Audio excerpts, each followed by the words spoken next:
Seorang ibu melihat ada lebam di wajah anak gadisnya. Namun anak gadisnya mengatakan kalau ia baru saja mengalami kecelakaan kecil. Tentu saja ibunya tak percaya. Wanita ini bernama Hazel, sementara anak gadisnya bernama Joy. Hazel langsung keluar rumahnya. Ia mendatangi rumah pemuda yang merupakan kekasih anaknya. Dengan emosi, Hazel menemui pacar anaknya yang bernama Travis. Travis menyambut Hazel dengan kasar, dan ia tak mau bicara dengan Hazel karena ia sedang sibuk. Hazel mengancam Travis. And if you go near my daughter again, I will kill you. Mendengar ancaman itu, Travis hanya tertawa. Namun tiba-tiba Hazel memukul wajah Travis. Bukan itu saja, Hazel lalu menendang Travis hingga ia terpental. Melihat Travis dianiaya oleh emak-emak, teman Travis mencoba menyerang Hazel. Namun Hazel menembakkan cairan cabai ke teman Travis.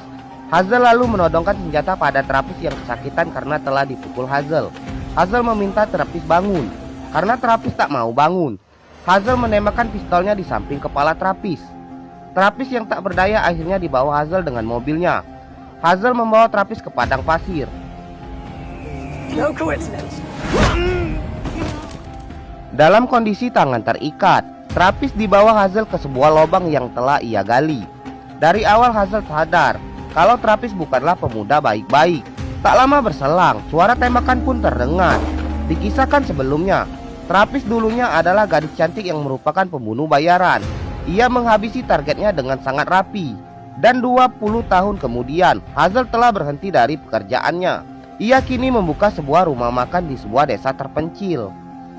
Hazel memiliki anak yang bernama Joy. Rumah makan Hazel sangat ramai, bahkan banyak pria yang merupakan pelanggan Hazel sering menggodanya. Dan para pria ini tak tahu siapa Hazel sebenarnya. Sementara itu, pemuda ini bernama Travis. Travis adalah pacar Joy, anak Hazel. Joy meminta izin pada ibunya untuk menikah dengan Travis. Namun tentu saja Hazel tak mengizinkan Joy menikah dengan Travis karena Joy masih sangat muda dan Travis bukan pria baik-baik. Karena Hazel mengetahui kalau Travis telah meminta uang tabungan kuliah Joy. Dan Hazel mengetahui kalau Travis tak mencintai Joy dan hanya memanfaatkan Joy saja. Hazel mengingatkan Joy untuk menjauhi Travis. Namun Joy tak peduli. Namun suatu hari sahabat lamanya datang ke rumah makannya. Pria ini bernama Phil. Phil mengatakan pada wanita yang bernama Hazel bahwa bos mereka dulu kini telah keluar dari penjara. Dan ia meminta agar Hazel segera menemuinya.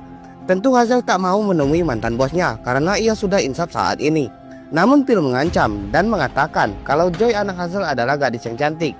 Dari sini Hazel sadar kalau ia mau tak mau harus menemui bosnya.